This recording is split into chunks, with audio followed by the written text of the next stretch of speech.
The first time Mara saw her dead husband again, he was holding a torch. Not flowers, not an apology. Fire. He smiled like the grave was just a costume he took off when it got inconvenient. And he said her old name out loud in front of God and everybody. Mara Dalton. In a town like Red Creek, that name isn't gossip. It's a death sentence. And the worst part, the cowboy beside her didn't flinch. He just leaned in and said, calm as stone, "Don't beg. Don't run. Today we make the whole town choose." Before we dive in, do me a tiny favor. If you love emotional, twist-filled stories like this, hit that like button and subscribe. Mara Vance heard the horse before she saw it, not because she was jumpy, because a widow who makes it through one winter alone learns what trouble sounds like. Hooves. Slow. Controlled. No rush. No panic, just control. That was the scary kind. She kept dragging the pine beam uphill anyway, rope biting into her shoulder. Her boots slipped in the frost, and her breath came out in hard white bursts. Behind her, the cabin was half a promise and half a dare. Walls chest high, no roof worth a thing, a tarp flapping like it wanted to quit. And still, Mara pulled like she meant to win. The horse stopped. She kept her back to him on purpose. And she reached for the hatchet stuck in the stump like it belonged in her hand. A man's voice came from behind her, calm like it had all day. "Ma'am, you're gonna snap your spine dragging that alone." She didn't give him the satisfaction. "Didn't ask," she said, boots crunched closer. "Yeah," the man replied, and she heard the grin in his voice. "That's usually how trouble starts." Mara finally turned. A cowboy sat on a dark bay gelding, coat dusted with frost, hat low, eyes sharp. He didn't look rich. He looked like the kind of man who never needed luck. He tipped his hat slightly, like manners were a tool he used when it suited him. "Name's Cole Mercer," he said. "I run cattle west of here." Mara kept her hand near the hatchet. "Good for you." Cole's mouth twitched. He glanced at the beam, then the half-built cabin, then her raw hands. "Looks like you're trying to wrestle Winter," he said. Mara's voice went flat. "Winter can get in line." The deal. Cole slid off his horse easy, like he'd done it 10,000 times. He didn't step too close, didn't stare at her like a curiosity, but his eyes measured everything. The angles of the walls, the sag in a crossbeam, the way the tarp was tied wrong for a hard wind. A thin draft slipped up between two floorboards, like the cabin was breathing from underneath. Then his gaze dropped, just once, to the floorboards near the back corner, like he'd already spotted something most folks would miss. He looked at the roofless frame like it offended him personally. "You're gonna lose that roof the first real storm," he said. Mara's lips curled. "I didn't ask for an opinion either." Cole nodded like he respected that. "Fair," he said. "Then I'll offer something else." Mara stayed stone still. "I don't want charity." Cole smiled, slow, annoying, and way too calm. "Perfect," he said. "I'm not here to give it." Mara's eyes narrowed. Cole hooked a thumb toward the cabin. "I'm here to make a deal." The word deal landed different. Charity came with strings. Deals came with terms. Mara stayed still, but she listened. "What deal?" she said. Cole looked up at the sky. Gray clouds stacking like they were building a wall. "Roof," he said. "Chimney. Proper bracing so your walls don't twist." Mara snorted. "And what's the catch?" Cole's gaze returned to her, steady, not hungry. "No catch," he said. "Just trade." Mara's hand hovered near the hatchet. "I don't cook for strangers," she said. "Don't sew for 'em either." Cole chuckled under his breath. "I ain't askin' for pie and a bedtime story," he said. He walked a slow circle around the cabin, stopping near that back corner again. The place his eyes had clocked. Mara tracked his eyes and didn't like where they kept landing. Then he turned back. "I need space," he said, "for storage." Mara's stomach tightened. "Storage where?" Cole's voice stayed calm. "In your cellar." Mara felt her spine go rigid. "No," she said instantly. Cole didn't flinch, didn't act offended. He nodded once like he'd expected it. "All right," he said. "Then no deal." He turned toward his horse like he meant it, and that's what squeezed Mara's chest. Not because she wanted him here, because Winter didn't care what she wanted. The wind picked up. The tarp snapped. The unfinished cabin creaked like it was tired. Mara swallowed the pride that kept her alive and also kept her alone. "Wait," she called. Cole stopped. Didn't turn yet. Mara forced the words out. "What kind of storage?" Cole looked back over his shoulder. "Dry place," he said. "Locked. A few crates, a saddle, some tools. Things I don't want stolen in town." Mara's eyes narrowed. "Why not keep them at your ranch?" Cole's voice stayed calm. "Because when men know where your valuables are, they start showing up at night." For a split second her throat tightened. Then she swallowed it down like it never happened. Mara's eyes narrowed harder. Cole shrugged. "Because I don't trust town locks," he said. "And I don't trust men who get polite all of a sudden." Mara stared at him. "And what do I get?" she asked. Cole faced her fully now. "You get a roof before the snow hits," he said. "You get enough supplies to last the first storm. And you get me showing up at daylight." His eyes held hers. "Instead of men showing up in the dark." Mara forced her voice steady. "That sounds like protection." Cole nodded. "It is," he said, "but it's paid for." Mara lifted her chin. "And what do you get besides a hole in my ground?" Cole's mouth twitched. "A place no one thinks to look," he said.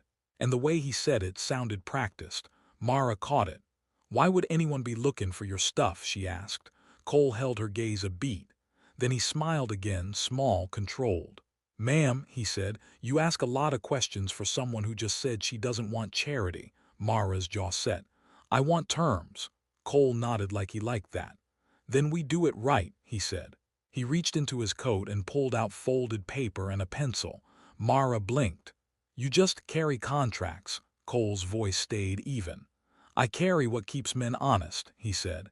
He wrote with quick practice strokes. "Cole Mercer will repair roof, brace walls, and supply winter staples. Mara Vance grants temporary cellar storage space. No ownership. No debt claims. No touching what isn't yours. Either party may end the deal anytime."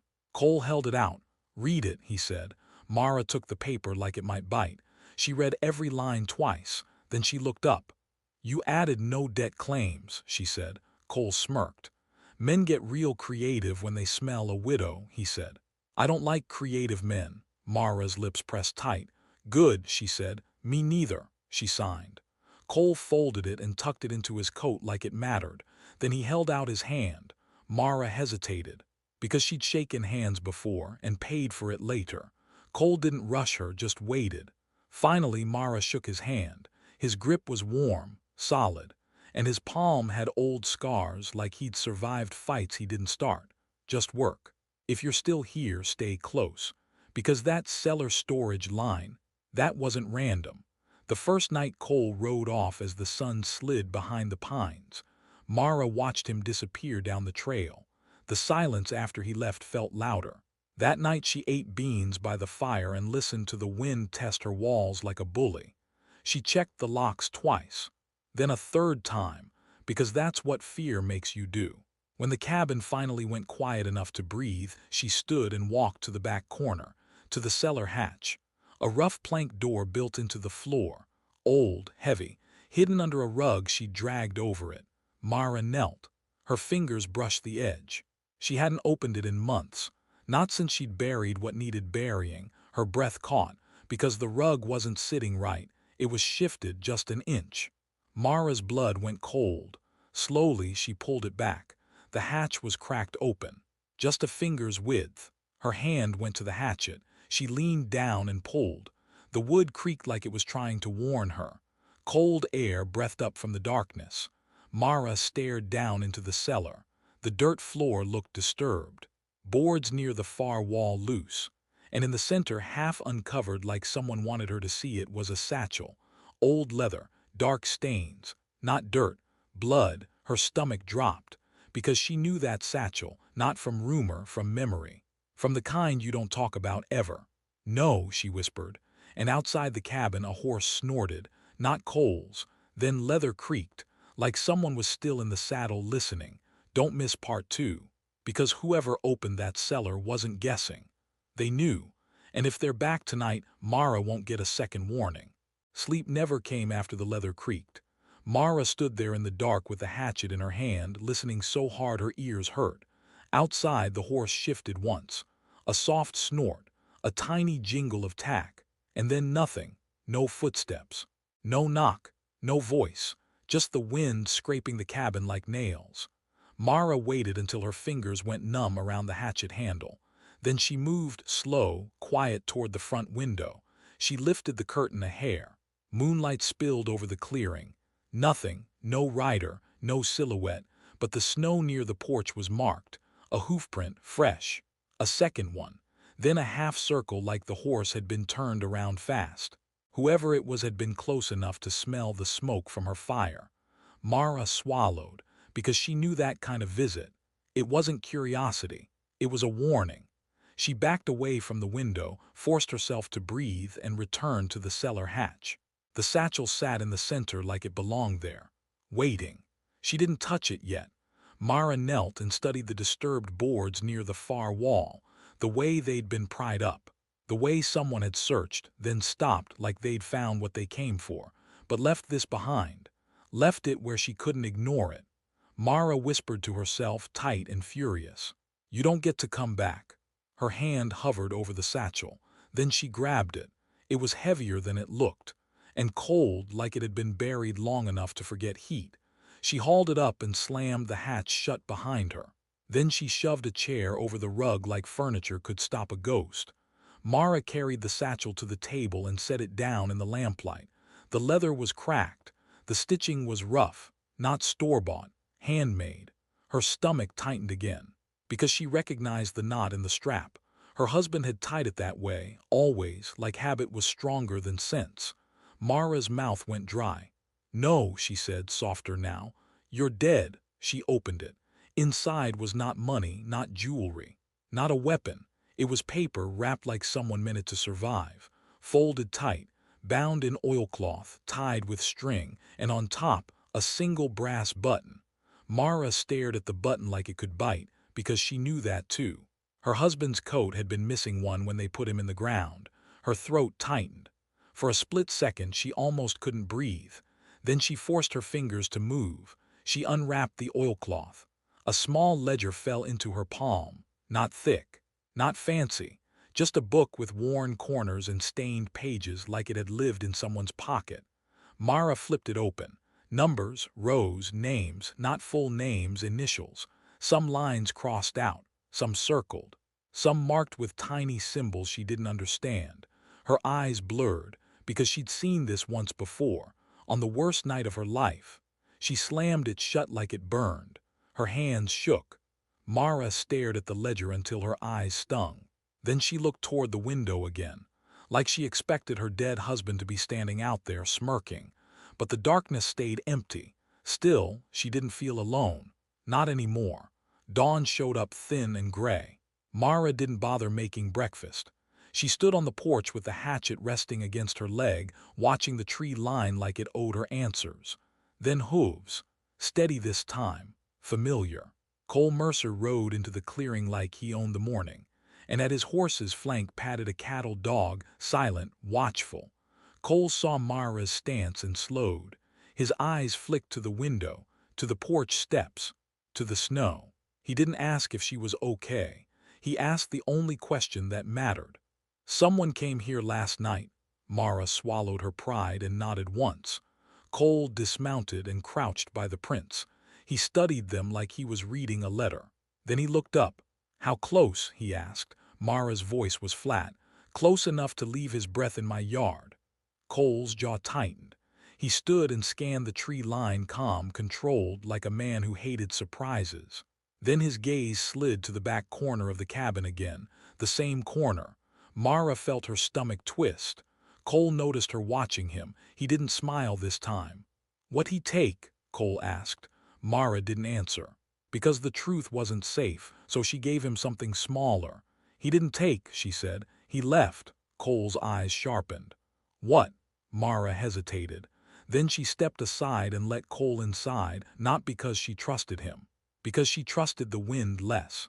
Inside, the cabin was cold and bare and stubborn, just like her. Mara set the satchel on the table without a word. Cole didn't touch it right away. He watched her face first. Then he reached out and lifted the brass button. His thumb rubbed the edge like it meant something. "Where'd this come from?" he asked, quiet. Mara's throat worked once. "It was mine," she lied. Then she hated herself for lying. Cole's gaze didn't move. "That's not what I asked." Mara's jaw set. "You said deal," she snapped. "Not questions." Cole's voice stayed calm. "Ma'am," he said, "questions are part of staying alive." Mara held his gaze, refusing to blink first.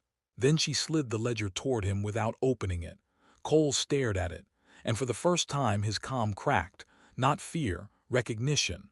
Mara saw it, plain as daylight. "You've seen it," she whispered. Cole didn't answer. That was answer enough. He finally picked up the ledger and opened it. His eyes moved line to line, slow, careful, like the book had teeth. Cole exhaled once, controlled. "Where'd you get this?" he asked. Mara's voice went flat. "My husband kept records," she said. "Debt, supplies, who owed what." Cole looked up. "That ain't feed and flour," he said quietly. Mara's hands clenched on the edge of the table.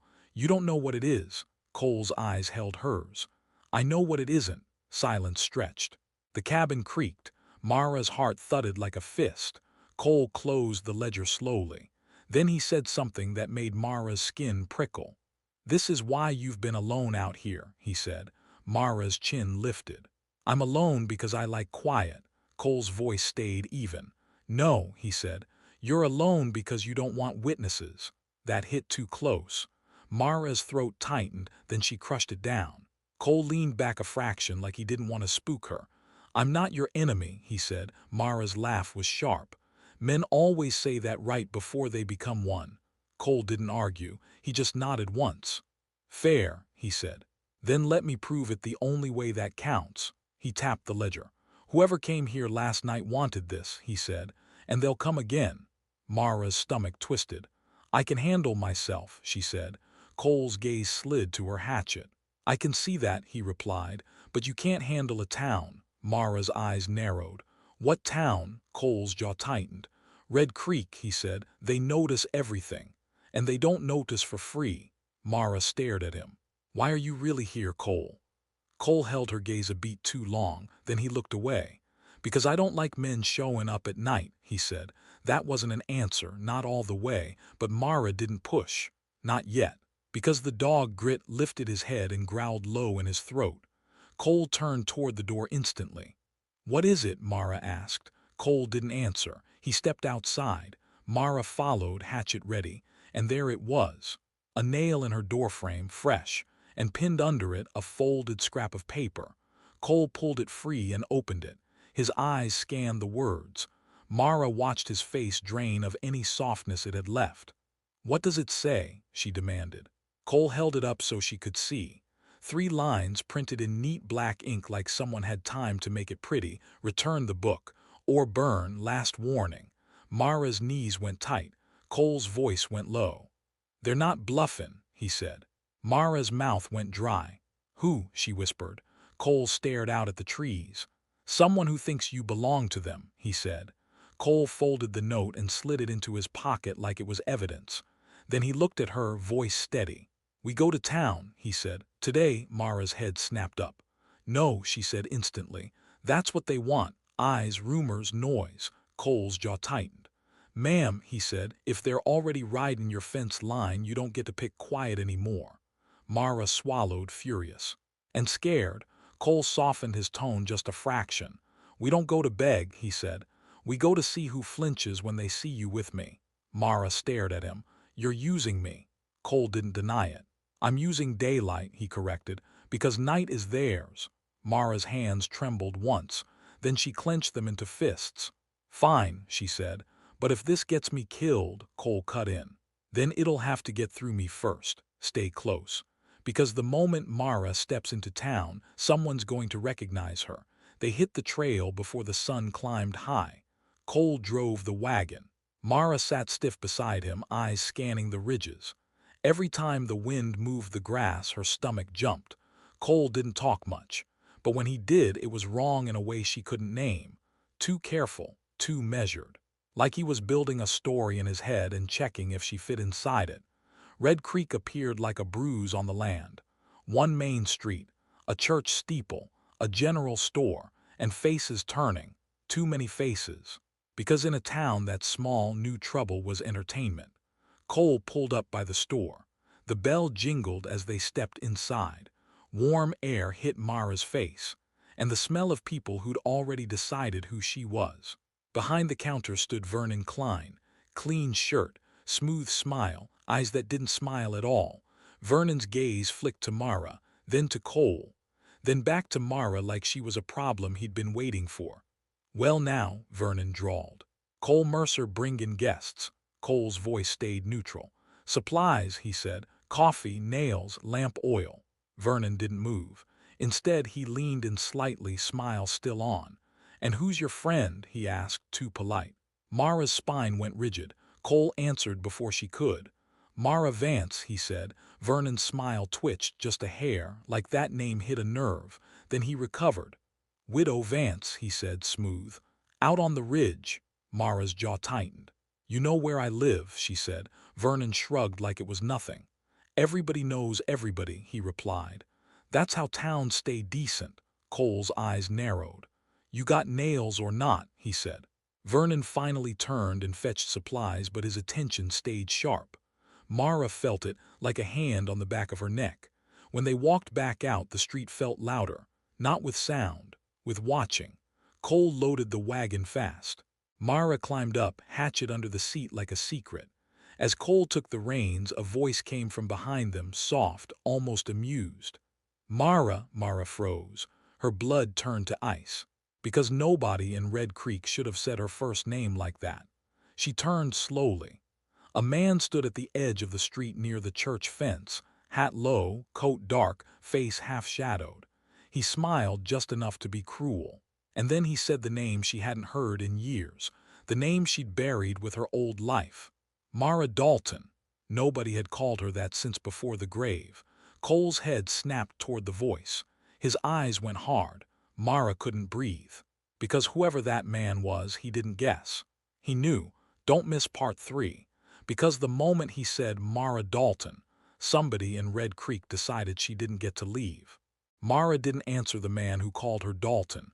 She couldn't. That name wasn't just a name. It was a door she'd nailed shut. Cole's hand tightened on the reins, not gentle, not possessive. Ready. The man by the church fence stepped forward half a pace, like he wanted the whole street to see he wasn't afraid. Hat low, coat dark, smile thin as wire. He didn't look like a miner, didn't look like a ranch hand. He looked clean. The kind of clean that meant other people got their hands bloody for him. "Mara Dalton," he said again, softer this time, like he was tasting it. Mara forced air into her lungs. "My name is Mara Vance," she said. The man's smile widened just a little. "Sure it is," he replied. Cole spoke before Mara could. "You got business with her," Cole said, voice calm. "You talk to me." The man's eyes flicked to Cole, then back to Mara like Cole was furniture. "Who are you supposed to be?" he asked. Cole's jaw tightened. "Her deal," Cole said. That line made a few heads turn, because folks had been pretending not to listen. But in Red Creek, people listened with their whole bodies. The man took another step. "That's so," he murmured. "You make deals with widows now." Mara felt the street closing in. Store windows, porch rails, men leaning like they were casual, women pretending to browse bolts of cloth they weren't buying. And Vernon Klein watching from the general store doorway, smile polished and hungry. Mara's skin crawled. Cole leaned toward her, voice low enough only she could hear. "Don't talk," he said. "Let me." Mara's chin lifted. "I'm not a child," she hissed. Cole didn't argue. He just kept his eyes on the man. "Say what you came to say," Cole told him, "or move along." The man's smile didn't move. "Oh, I came to say it," he replied. "I came to make sure she heard it." He tipped his head toward Mara. "They're looking for you." Mara's voice went thin. "Say it." The man's eyes glittered. "You already know," he said. Mara felt that old panic try to climb up her ribs. She shoved it down. "Get to the point," she snapped. The man finally looked pleased. "Point is, you don't get to bury things forever," he said. "Especially not books." Cole's shoulders went rigid. Mara saw it, no mistaking it. The man noticed too. His gaze slid to Cole's coat like he could see straight through it. "You got it on you," he said, almost cheerful. Don't you? Cole didn't blink. You talk too much, he said. The man chuckled. I talk just enough, he corrected. Then, like he was doing Mara a favor, he leaned in slightly and lowered his voice. You've got until sundown, he said. Then I stopped being polite. Mara's stomach dropped. Cole's hand moved, slow to rest near his belt, a warning. The man saw it and smiled wider. Easy, he said. I'm not here to start a shootout in front of God's house. He glanced at the church behind him.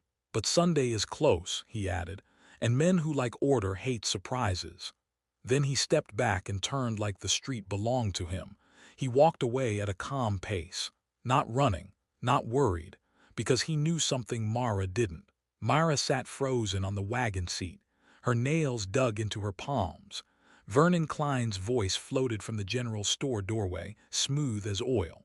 Trouble follows some folks, he called. Don't it, Widow Vance? Mara's head snapped toward him. Vernon held up his hands like innocence. I'm just saying, he smiled. Red Creek don't like drama. Cole's eyes cut to Vernon. You sure seem to enjoy it, Cole said. Vernon laughed softly. I enjoy decency, he replied, and I enjoy town staying decent. That was the warning beneath the smile. Cole flicked the reins. Let's go, he said. Mara didn't argue, because the street felt like a trap now. As the wagon rolled, she caught people staring at her like she was a story coming back to life. And then she heard it, a whisper behind her, not quiet enough. Dalton, someone murmured. Thought she was dead. Mara's spine went cold. Cole heard it too, his jaw flexed. He didn't look back, he just drove. They didn't stop until the ranch was out of sight of town. Cole turned the wagon down a narrow cut between pines and pulled up hard. All right, he said. Now you talk. Mara stared straight ahead. I told you, she said. My name is Vance. Cole's voice stayed level. Then why'd you flinch when he said Dalton? He asked. Mara's mouth tightened. Cole leaned closer, not touching her, but close enough she could feel the heat of his breath in the cold air. That man wasn't guessing, Cole said. He knew. Mara's hands shook once. She hated that. Then she spoke, voice low and dangerous. That name belonged to a woman I had to bury, she said, to survive. Cole went still. Mara swallowed. I married Elias Vance, she continued, because it was safer to be someone's wife than to be Mara Dalton. Cole's eyes narrowed. Safer from who? Mara's gaze snapped to him. You think I'm gonna say that out loud in the woods, she snapped. So the wind can carry it. Cole didn't flinch. No, he said. You're gonna say it because they're already here. Mara froze. What? She whispered. Cole nodded toward the satchel, toward the ledger. They didn't ride to your cabin for fun, he said, and they didn't send that man to town for laughs. Mara's breath went shallow. Cole's voice dropped. Tell me what that book is, he said, or I can't keep you alive. Mara's jaw clenched. Don't say keep me alive like you own it. Cole's eyes held hers. I don't own you, he said, but I'm in this now. Mara's throat tightened, because she knew he was right. She reached into the wagon, grabbed the satchel, and pulled the ledger out with shaking hands. She didn't open it. She held it like a grenade. My husband didn't keep records of flour, she said. He kept records of men. Cole's eyes sharpened. Mara's voice went flat. He used to ride with the wrong kind, she said. The kind who smile in church and steal in the dark. Cole's jaw flexed. Who? He asked. Mara swallowed. Names in that book are initials, she said, because full names get you buried. Cole's gaze flicked toward the tree line, like he believed that. Mara's voice dropped lower. He told me it was protection, she said. He said if anyone ever came for him, that ledger would keep them off us. Cole's mouth tightened. And did it? He asked. Mara let out a bitter breath. It got him killed, she said. Cole stared at the ledger like it might speak. Then he looked back at Mara. You said he's dead, Cole said carefully. Mara's eyes flashed. He is, she snapped. I buried him. I watched dirt hit the wood. Cole didn't argue, but his face said something else. Suspicion. Mara saw it and hated it. You think I'm lying, she said. Cole's voice stayed calm. I think someone wants you to think he's dead, he replied. That sentence hit like a slap. Mara's stomach rolled. No, she whispered. No, he wouldn't. Cole's eyes didn't soften. Men who make ledgers like that, he said, don't die easy. Mara's hands trembled around the book. Her voice came out small just for a second. If he's alive, she whispered. Cole finished it for her. Then he sent them, he said, stay close. Because if Elias is alive, Mara's been running from the wrong man. Silence dropped hard. Even the pines seemed to listen. Mara's throat closed. She couldn't breathe right. Because the worst part wasn't the fear. The worst part was the betrayal. Cole reached toward her slowly, palm open, not grabbing. Look at me, he said. Mara forced her eyes to his.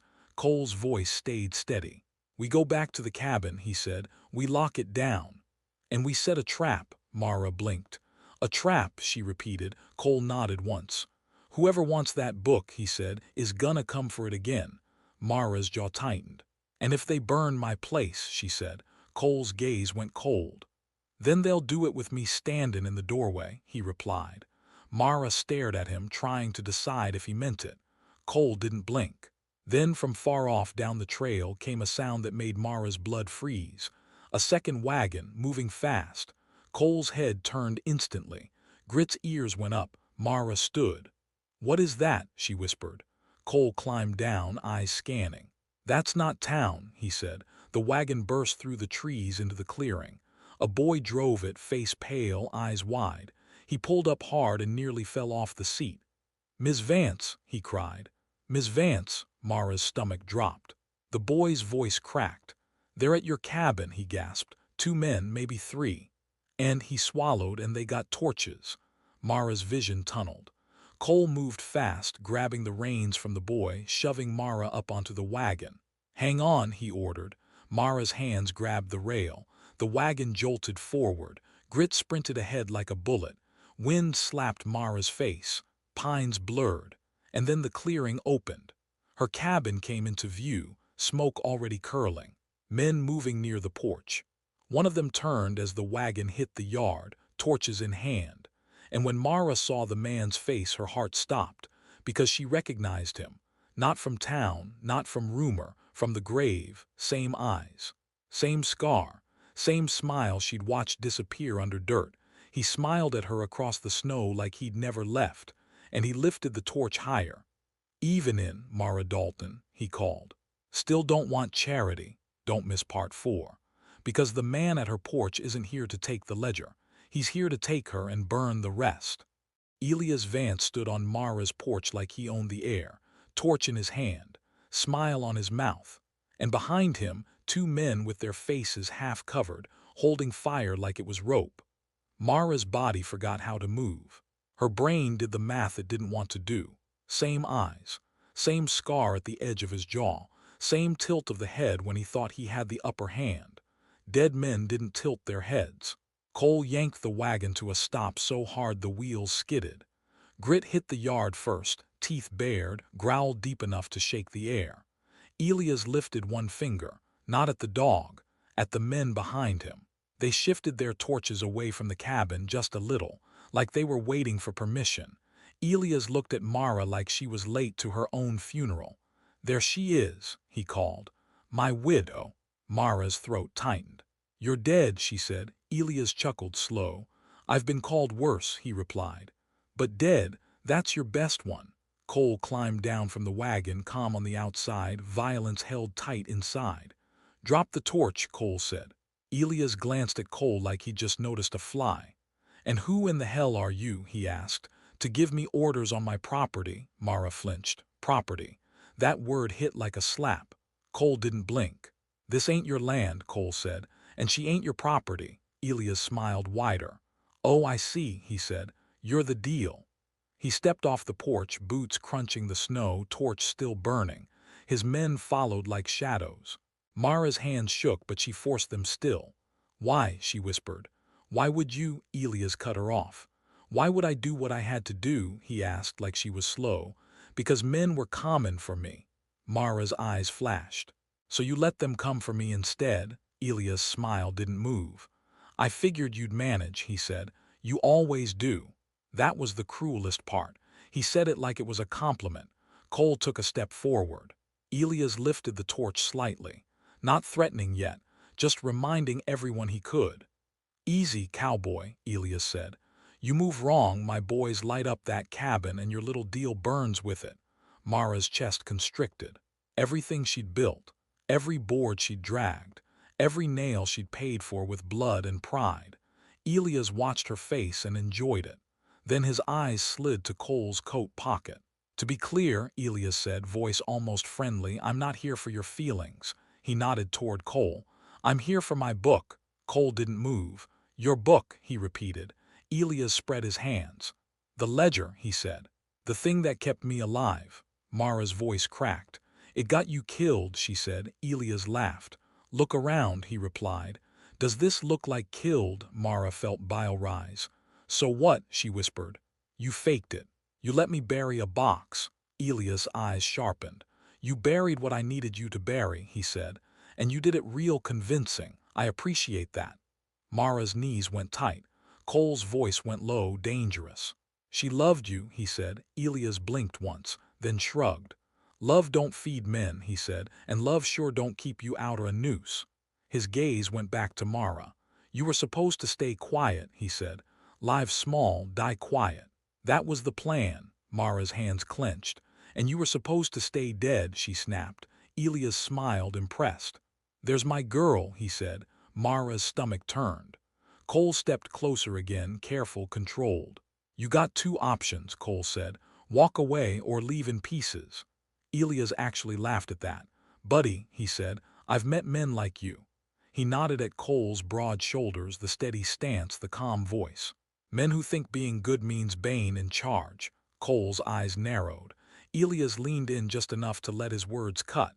"You ain't in charge," he whispered. "You're a wall she's hidden behind." Cole's jaw flexed, but he didn't lunge. Elias straightened loud again. "Give me the ledger," he said. Now Cole held still. Mara watched Cole's face. He was thinking, counting distance, counting men, counting seconds. Then Cole spoke without looking at Elias. "Mara," he said softly, "do you trust me?" Mara's pulse hammered. Trust was a word that had failed her in every direction. Elias smiled like he loved this. Mara swallowed. Then she made her choice. "I trust daylight," she said. Cole's mouth twitched. "That'll do," he murmured. He reached into his coat slowly. Elias' men tightened their grips. Elias lifted his torch higher, ready. Cole pulled out not the ledger, a folded paper, the contract. Elias blinked, confused. Cole held it up like proof. "This is the only deal on this land," Cole said. "And you ain't part of it." Elias scoffed. "A paper," he laughed. "You think a paper scares me?" Cole's voice stayed calm. "No," he said, "but witnesses do." Mara felt her stomach drop, because Cole's eyes weren't on Elias. They were on the tree line, and then Mara heard it. Hooves, not one horse. Several. Elias' head snapped around. The two torchmen shifted, suddenly unsure. From the pines emerged riders, a line of them. Men and women, not fancy, not armed like soldiers, but steady. Leading them was an older ranch hand with a rifle across his saddle. Hank Doyle, one of Cole's hands. Mara's lungs seized because she remembered Hank, a hard man with honest eyes, and beside Hank rode a woman wrapped in a thick shawl, Mrs. Lang from town, the midwife. Elias' smile faltered for the first time. "What is this?" he snapped. Hank's voice carried across the yard like a hammer. "This is where you stop," Hank said. Elias' eyes narrowed. "And who are you supposed to be?" Elias replied. Hank dismounted slow, like he had all day. "The kind of man who doesn't like bullies," he said. Elias laughed, but it sounded thinner now. "Bullies," he repeated. "I'm her husband." Mrs. Lang slid down from her horse, chin high. "Husbands don't hide behind graves," she said, sharp as a knife. Elias' face darkened. Cole stepped forward one pace. "Put it down," Cole said. "Last warning." Elias' gaze flicked from Cole to Hank to Mrs. Lang. He was calculating, then his smile returned, different now. "Mean." "Oh," Elias murmured. "You brought a crowd." His eyes landed on Mara again. "You always did love attention," he said. Mara's voice came out steady, even though her hands shook. "I love breathing," she said, "and you've done enough trying to take that from me." Elias' eyes narrowed. Then he lifted the torch and tossed it casually into the snow. It hissed and died. Mara's lungs loosened a fraction. Elias raised his hands like peace. "Fine," he said. "No fire, we'll do this civilized." He stepped closer, voice low.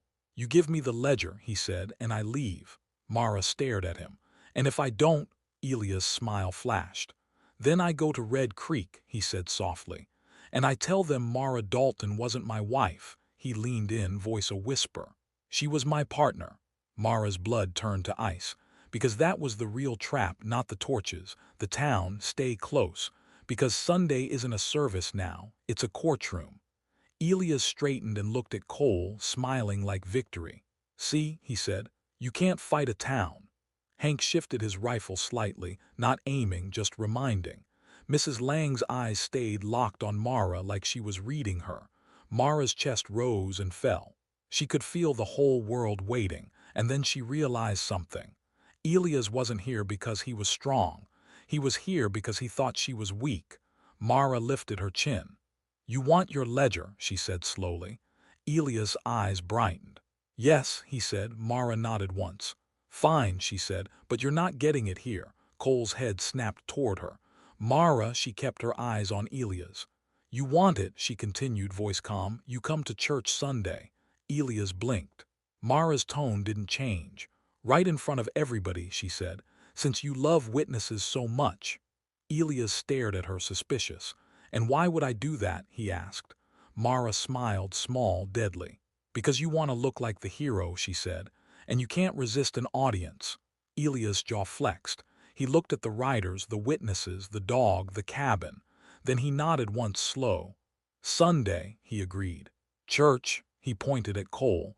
"But you keep her breathing until then," he said, "and you keep that book safe." His smile sharpened.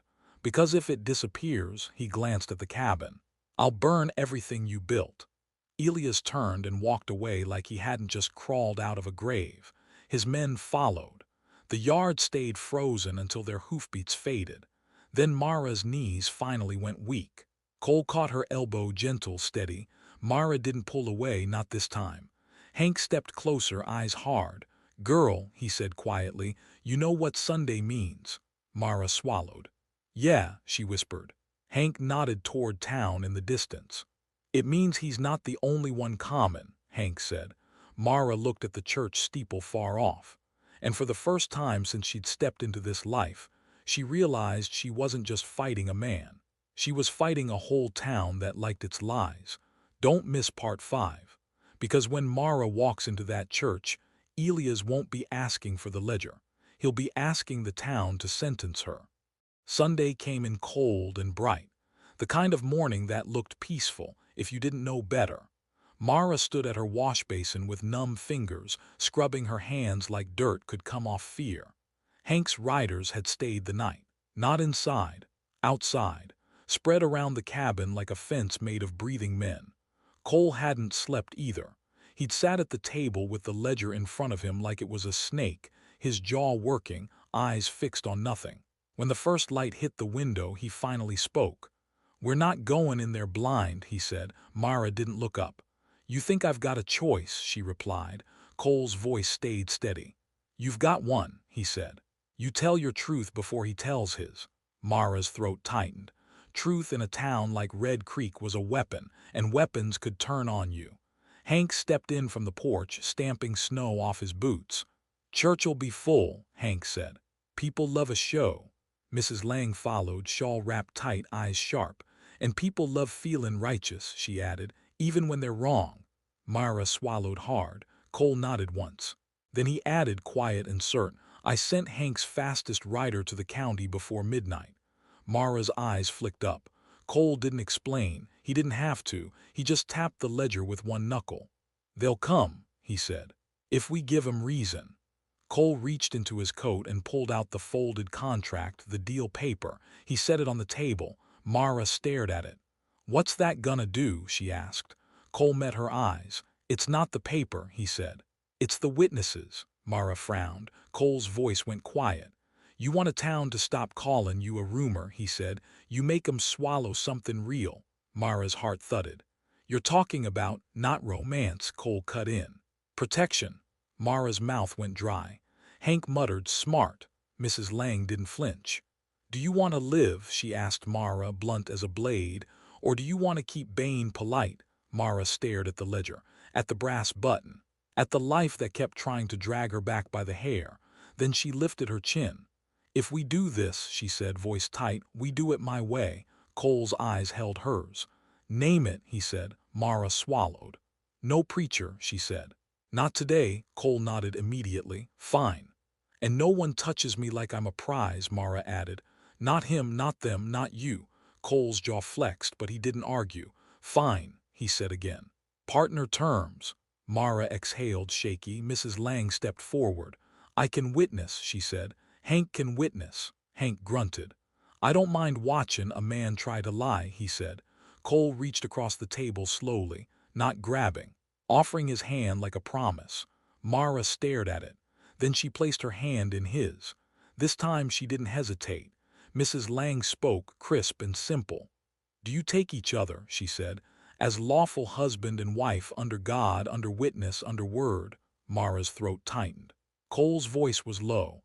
"I do," he said. Mara's voice came out rough but steady. "I do," she said. Mrs. Lang nodded once. "Then it's done," she said, "by word and witness." Hank let out a breath.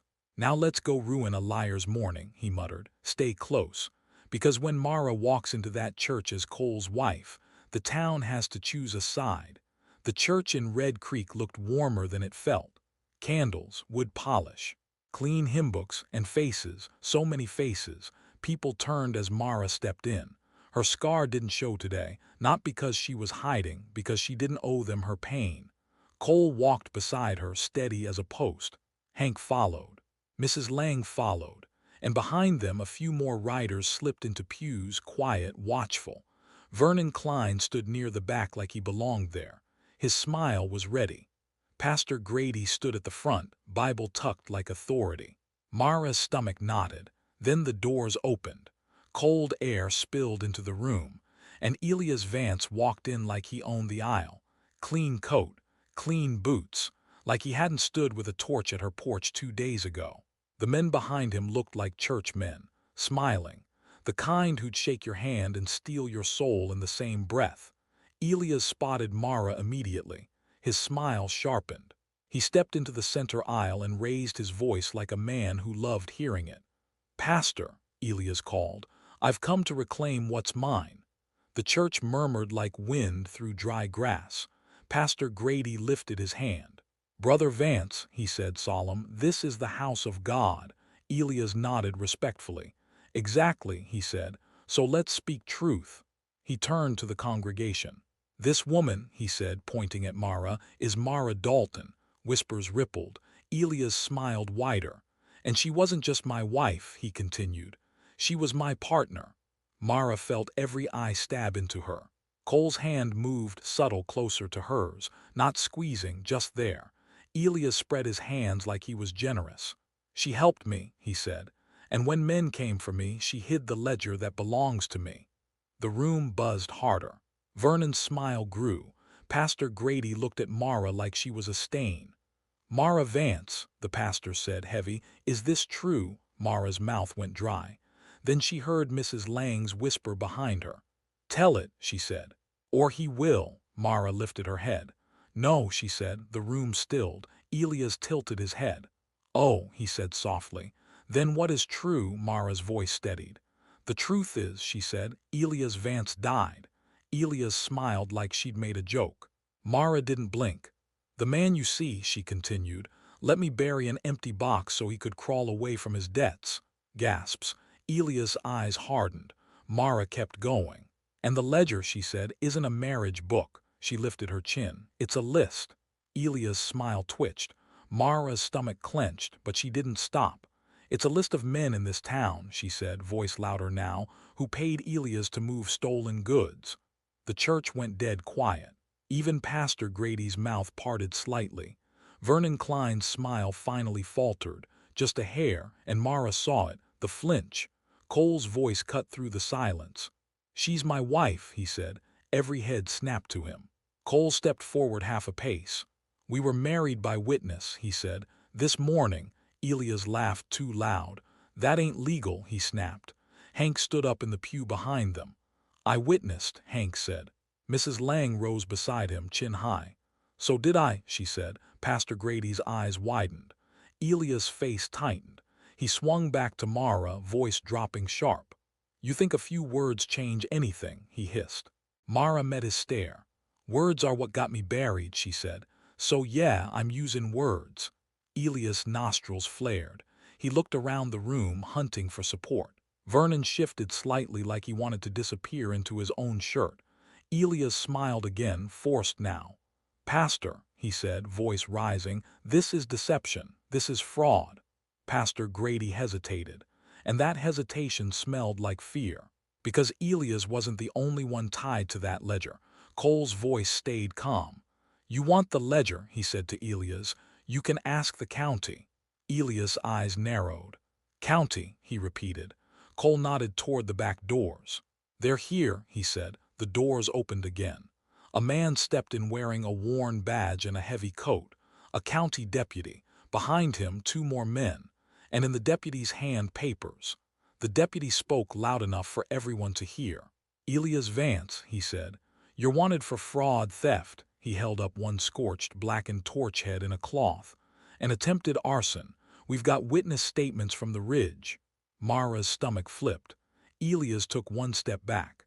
Then another. His men shifted. The church erupted, gasps, murmurs, chairs scraping. Elias' eyes locked on Mara, not fear, hatred, like she'd stolen something that was his. He raised his voice, desperate now. "She's lying," he shouted. "She's Mara Dalton, Mara stepped forward, and her voice cut him clean. "My name," she said, "is Mara Mercer now." The words landed like a hammer, because she didn't say it like surrender. She said it like a line in the dirt. Elias' eyes went wild. He lunged, one fast step, like he'd forgotten where he was. Cole moved before anyone else did. Not swinging, not grand. Just stepping into the space between them like a door slamming shut.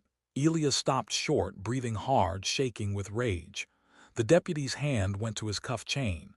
"Don't," the deputy warned. Elias froze. His men backed off. Because courage disappears when badges show up. Elias looked at Mara one last time, and he smiled. Not the charming one, the mean one. "This ain't over," he whispered. Mara held his gaze. "It is for me," she said. The deputy grabbed Elias' arm. Chains clicked. The sound echoed through the church like a verdict. Elias was dragged down the aisle. He'd walked like a king. Vernon Klein stood stiff, eyes darting, sweat at his hairline. The deputy glanced at him too. "Vernon Klein," he added, "you're common as well." Vernon's face cracked. "Now hold on," he started. Hank's voice came like thunder. "Sit down," Hank snapped. "You've been holding folks down long enough." Vernon's knees went weak. Mrs. Lang looked at Pastor Grady. "So," she said, sharp, "we still talking about decency?" Pastor Grady swallowed, shame creeping into his face. Mara stood in the center of the church, chest rising and falling. The room was quiet now. Not because they were righteous, because they'd been caught. Cole turned slightly toward Mara. His voice went low. "You all right?" he asked. Mara stared at the front cross, then at the doors, then at the people who'd watched her burn in whispers. She took a breath. "I will be," she said. Cole nodded once. "Good," he said. They started to walk out, and right before Mara reached the doors, she stopped and turned back, facing the congregation. Her voice carried. "You don't get to call me brave now," she said. "You don't get to clap because it's convenient." Faces lowered. Mara's jaw set. "If you want decency," she said, "start by minding your own. And stop helping men like him feel holy." Silence. Then one small sound. A woman in the back, older, nodded once, like she understood. Mara turned away. She walked out into the cold sunlight. Cole beside her, not in front. Not behind, beside. And for the first time in a long time, the wind didn't feel like a threat. It felt like space. Then Cole felt paper brush his coat, something he hadn't put there. He reached in and pulled out a torn page. 3 words smeared like dirt and hate: "We remember you." Mara saw it, and the air went cold again. If you want more stories like this, like and subscribe. And comment. Daylight wins. Because Mara didn't survive the night just to live in fear again.